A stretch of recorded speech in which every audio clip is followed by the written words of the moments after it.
এসআইআরে finally 91 লক্ষ ভোটারের নাম বাতিল করলো নির্বাচন কমিশন। তবে এদের মধ্যে ঠিক কতজন হিন্দু এবং কতজন মুসলিম, কাদের নাম বেশি বাতিল করা হয়েছে নির্বাচন কমিশনের তরফ থেকে, আজকের এই ভিডিওতে আপনাদেরকে সেই পরিসংখ্যান, একদম পরিসংখ্যান তুলে ধরবো। তো অবশ্যই ভিডিওটিতে আপনারা প্রত্যেকেই প্রথম থেকেই শেষ পর্যন্ত সঙ্গে থাকবেন এবং নতুন হয়ে থাকলে চ্যানেলটিকে সাবস্ক্রাইব করে পাশের দেওয়া বেল আইকনটিকে প্রেস করে অল নোটিফিকেশনটিকে বাজিয়ে দেবেন। দেখুন বন্ধুরা, ইতিমধ্যেই এসআইআর এর সাপ্লিমেন্টারি তালিকা কিন্তু প্রকাশিত করে দিয়েছে নির্বাচন কমিশন। তবে এই সাপ্লিমেন্টারি ভোটার তালিকাতেও প্রচুর পরিমাণে অর্থাৎ লক্ষ লক্ষ ভোটারের নাম কিন্তু বাতিল হয়েছে এবং তারা বিশেষ ট্রাইব্যুনালে কিন্তু আবেদন করেছে। এই বিশেষ ট্রাইব্যুনালে আবেদন করার যে পরিস্থিতি, সেটা কিন্তু একটা ভয়াবহ আকার ধারণ করেছে।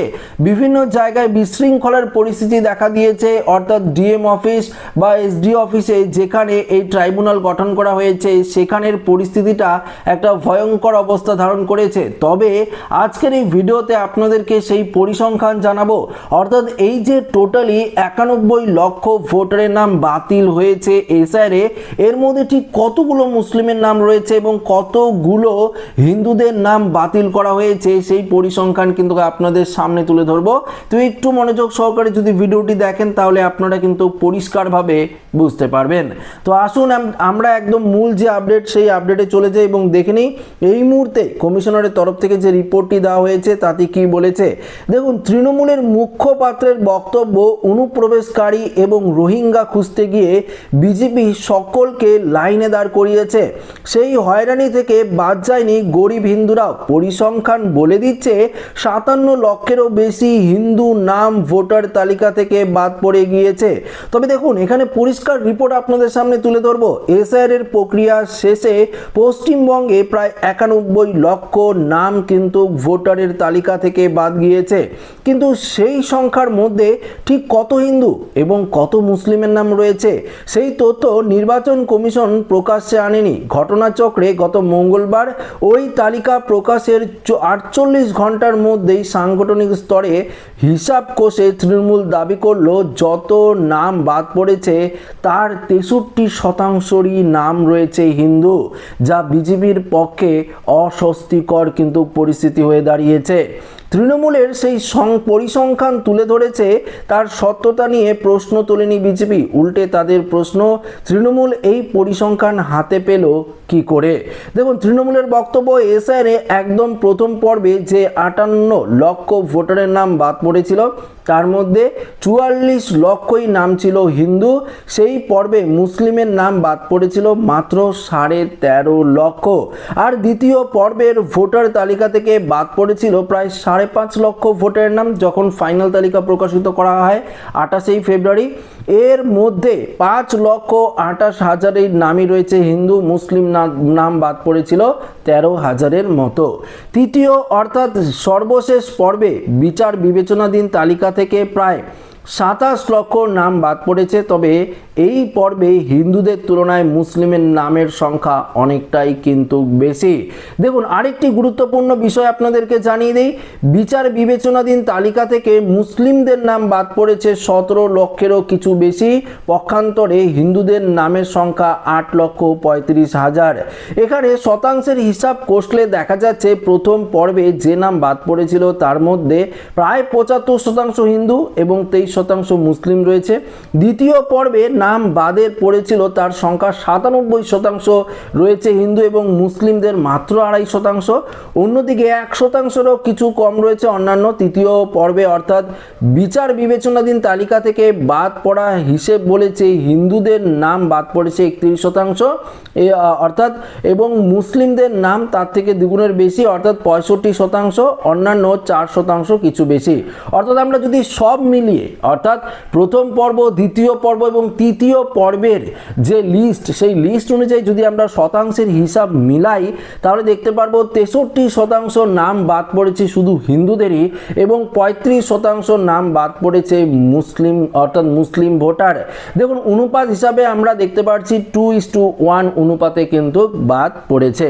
বৃহস্পতিবার তৃণমূলের মুখপাত্র অরূপ চক্রবর্তী বলেন, অনুপ্রবেশকারী এবং রোহিঙ্গা খুঁজতে গিয়ে বিজেপি সকল সকলকেই লাইনে দাঁড় করিয়েছে। সেই হয়রানি থেকে বাদ যায়নি গরিব হিন্দুরাও। পরিসংখ্যান বলে দিচ্ছে 57 লক্ষেরও বেশি হিন্দু নাম ভোটার তালিকা থেকে বাদ গিয়েছে। তৃণমূলের হিসাব কষে যে পরিসংখ্যান দাবি করছে তার সত্যতা নিয়ে প্রশ্ন তোলেনি বিজেপির মুখপাত্র রাজশ্রী লাহিড়ী, বরং তাদের বক্তব্য নির্বাচন কমিশন তো এই তথ্য প্রকাশ্যে আননি, তৃণমূল তা পেল কোথা থেকে?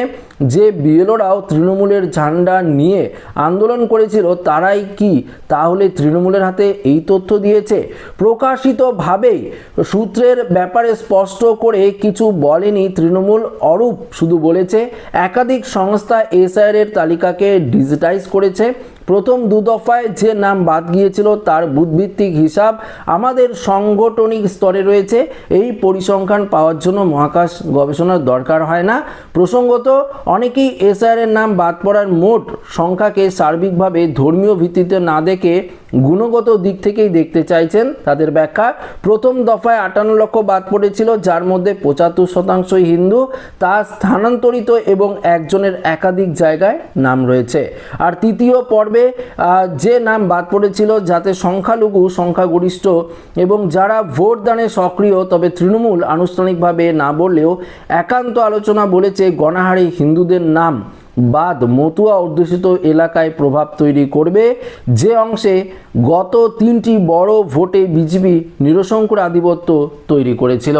তো দেখুন বন্ধুরা, এখানে আপনারা আপাতত একটি কিন্তু পরিসংখ্যান দেখতে পারলেন। আপাতত নির্বাচন কমিশন কিন্তু এই ব্যাপারে কোনো কিছু বলেনি, শুধুমাত্র তৃণমূলের তরফ থেকে একটি রিপোর্ট প্রকাশ্যে এসেছে যেটা আপনাদের সামনে তুলে ধরলাম।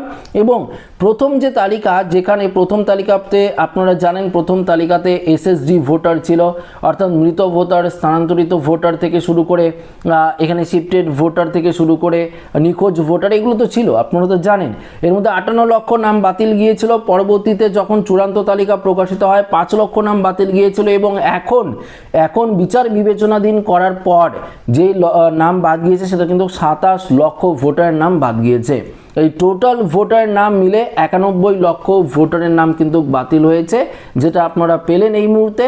তবে এর মধ্যে দেখা গেছে 63% হিন্দুদের নাম বাতিল এবং 35% মুসলিমদের নাম বাতিল হয়েছে, যেটা কিন্তু আমরা এই আপডেটে জানতে পারলেন। তবে দেখুন, নির্বাচন কমিশন কিন্তু এখনো পর্যন্ত অফিসিয়ালিভাবে এই নিয়ে কোনো রকম আপডেট দেয়নি যে কতজন হিন্দুদের নাম বাতিল হলো, কতজন মুসলিমদের নাম বাতিল হলো। শুধুমাত্র এই পরিসংখ্যান দিয়েছে যে 91 লক্ষেরও কিছু বেশি ভোটারের নাম কিন্তু এই এসআইআর চূড়ান্ত তালিকা থেকে বাতিল পড়েছে।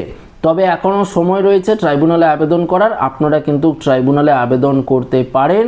ট্রাইব্যুনালে যদি আবেদন আপনার ফেল হয়ে যায় বা ট্রাইব্যুনালে আপনার আবেদন রিজেক্ট করে দেওয়া হয়, পরবর্তীতে আপনাদের কিন্তু প্রত্যেকেরই 6 নম্বর ফর্ম ফিল আপ করে আবারও কিন্তু ভোটার লিস্টে নাম তুলতে হবে।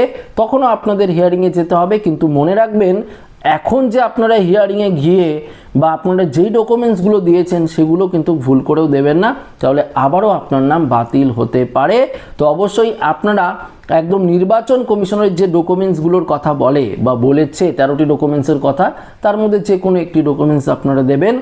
অথচ আপনাদেরকে আরেকটি গুরুত্বপূর্ণ বিষয় জানিয়ে দিই, দেখুন আপনার যদি বাবা মা, দাদু, দিদিমা বা ঠাকুরদা এদের নাম দিয়ে আপনারা ফর্ম ফিল আপ করেন, লিঙ্কেজ যদি দেখাতে না পারেন, সেক্ষেত্রে কি সমস্যা রয়েছে, কি কারণে আপনার নাম ডিলিট হলো, সেটা আপনাদের কিন্তু আগে ধরতে হবে। তারপর কিন্তু আপনারা নতুন করে 6 নম্বর ফর্ম ফিল আপ করলে সেই সমস্যাটাকে আপনারা সমাধান করলে কিন্তু আপনাদের যে লিস্ট অর্থাৎ ভোটার লিস্টের ফাইনাল ভোটার লিস্টে যে নাম তোলা সেটা কিন্তু আপনারা তুলতে পারবেন। তবে মনে রাখবেন, এই ট্রাইব্যুনালে যদি আপনারা স্থান না পান বা ডিলিট হয়ে যায়, তাহলে কিন্তু আপনারা আসন্ন যে বিধানসভা নির্বাচন রয়েছে, হাতে মাত্র আর কয়েকদিন সময় রয়েছে, 23 এপ্রিল আপনারা জানেন, 29শে এপ্রিল এই ভোট কিন্তু আপনারা দিতে পারবেন না। তো আশা রাখবো ভিডিওটি প্রত্যেকের ভালো লেগেছে। ভিডিওটি ভালো লাগলে লাইক করবেন, বন্ধুদের সাথে শেয়ার করবেন, নতুন হয়ে থাকলে চ্যানেলটিকে সাবস্ক্রাইব করে আমাদের সঙ্গে জুড়ে থাকবেন। ধন্যবাদ।